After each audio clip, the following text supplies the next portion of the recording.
Good Friday morning mga kalapatids. Welcome back dito sa ating tambayan, Chocobulok TV. Abangan na naman tayo sa araw na ito mga kalapatids. Gimba Nueva Ecija na dapat sana ay sa Talavera. At nagkaroon lang ng konting problema kaya bumaba dun sa may Gimba.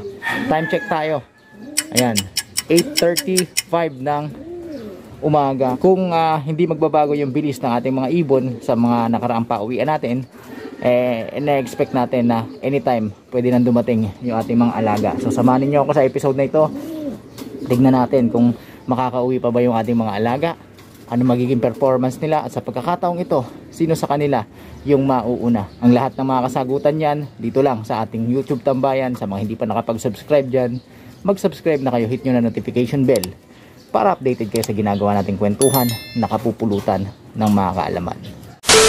Habang nag-aantabay tayo dito, aasikasuhin ko yung mga dapat asikasuhin sa ating flyers law para kung sakaling dumating yung ating mga alaga, all set na sila. Sa mga nakaraan kasi, lagi tayo nauunahan. Medyo bumibilis na sila mga kalapatids. Kaya eto, inagahan natin ang pag-akyat. Update tayo mga kalapatids habang wala pa yung ating mga alaga. Eto, may nakita akong napisa. Ayan, yan yung ating sisingsingan para sa susunod na SDR. At itong ating mga ibon na to ay nagmamakaawa sa tubig dahil kailangan nila. So, kailangan na lagyan na natin to ng permanenteng tubig gagaya ng ganun para anytime may access sila. Yung natin, ayun o, liit, 1 day old. Lagyan na rin natin to. Kailangan lagi silang may patuka para hindi sila maubusan. Yan din, nilagyan na rin natin. Naku, ang laki na ng inakay natin oh. Wala pa tayong singsing. Yari, kailangan masingsingan na natin yan mga kalapatids. Naku mga kalapatids, mukhang, ayan, meron na nga. Sabi ko na nga ba, oh, magkasunod lang. Grabe. Ewan ko, kanina pa yata ito dun eh. Ay nako. Time check tayo mga kalapatids. Pasukin natin itong mato. Sige sige, pasok. Pasok. Saan ba yung stick natin? Pasok, pasok. Naku, lumipad pa yung isa. Oh, yung isa, pasok, pasok.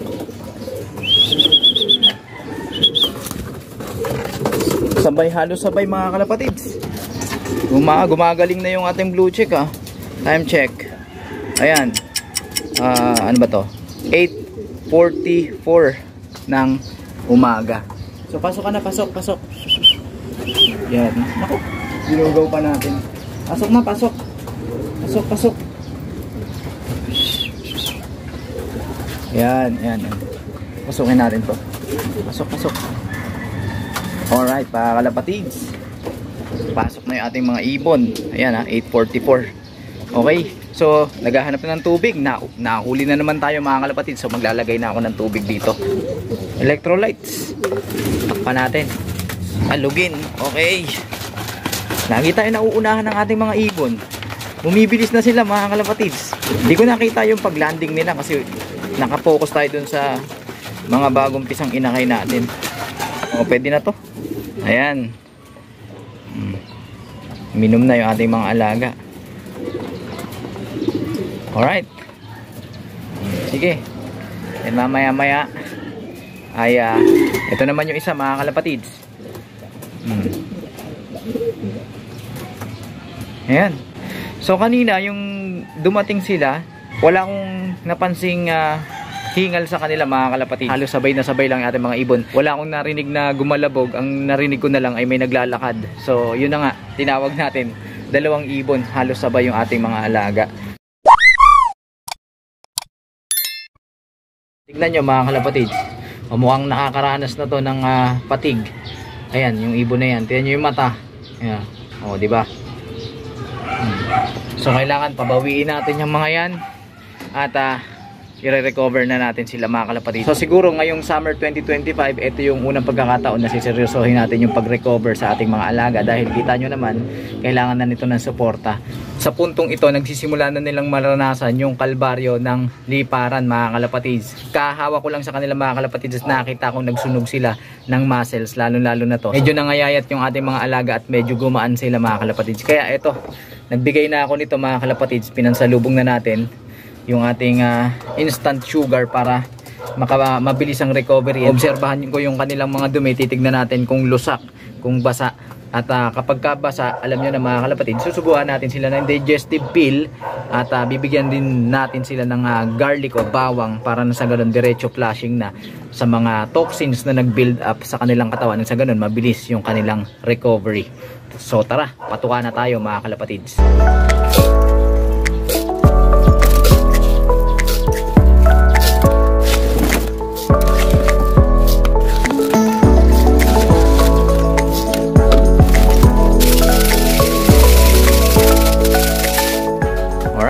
Ito yung ebidensya mga kalapatids na talaga nagsisimula na yung kalbaryo ng ating mga alaga sa ginagawa nating liparan at pagtitraining pa lang. Tingnan nyo yung dumi mga kalapatids, basang-basa. At yan yung mga toxins na nabuo sa kanilang katawan dahil sa pagsusunog ng energy para makauwi dito sa ating kulungan. Kaya nagsubo na tayo ng bawang mga kalapatids at susuportahan natin yan ng digestive pill para mabilis na makarecover yung ating mga alaga. Pero hindi tayo papayag na basta na lang silang magupo ng mga sitwasyon na ganyan. Tutulungan natin sila mga kalapatids. Titiyakin natin na kapag ilo-load natin sila, titiyakin natin na recovered sila at may ibubuga para makabalik dito sa ating flyers love. Okay? So, tara, patukan na tayo mga kalapatids. Yan yun, nakikipag-agawan yung ibon natin. Kahit nagsunog sila, kita natin yung attitude nila na bumawi. Ayan, siyan yun. Kumakain yung ating mga alaga. So, sasamantalahin natin yan na pabawiin sila, pa-recoverin sila. Okay? Sige, tampangan natin para makuha nila yung pangangailangan na gusto nila. Makapili sila. Ayan. Okay mga kalapatids, yan yung naging pauwian natin. Resulta pa rin ng ginawa natin paghahanda kahapon. Sana magtuloy-tuloy yung ganitong performance nila at tignan natin sa susunod pa kung hanggang saan ang kanilang ibubuga. Maraming salamat sa inyong pagtutok, pakikitambay at pakikiabang mga kalapatids. Sa mga hindi pa nakapag-subscribe dyan, mag-subscribe na kayo. Hit nyo na ang notification bell para updated kayo sa ginagawa nating kwentuhan, nakapupulutan ng mga kaalaman. Huwag nyo kalimutan mag-like, comment, share para tuloy-tuloy ang ating kwentuhan dito lang sa ating tambayan. Ingat kayo sa araw na ito mga kalapatids. Keep safe. Peace out. Paalam.